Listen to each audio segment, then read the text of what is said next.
pregnancy after ng tiyawa. Ang importante ay ma-recognize po natin ang pinagbubuntis ay hindi normal at kailangan tanggalin.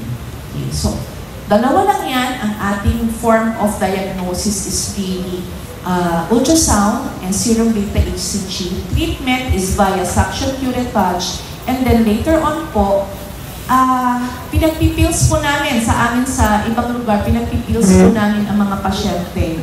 Okay? Para lang hindi muna magbuntis. Dahil kapag nagbuntis, bakit ayaw natin magbuntis agad? Dahil pag nagbuntis agad after maraspa, hindi namin alam kung ano ba yun? Buntis ba o dahil nagiging cancer na yung sakit niya? Okay? So yun po ang tiyawa.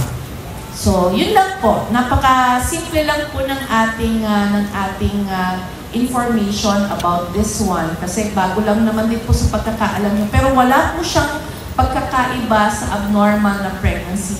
Ang importante po ay meron tayong recognition at meron po tayong awareness na meron pa ng ganitong klase ng abnormal na pagbubuntis. Ngunit, ito po ay madaling mabigyan ng solusyon as long as maaga kayo nakakapagpatingin, okay?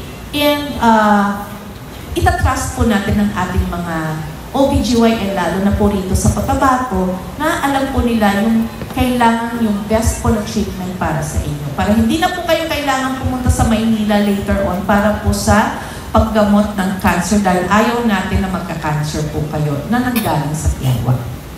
Yun po. Maraming salamat po.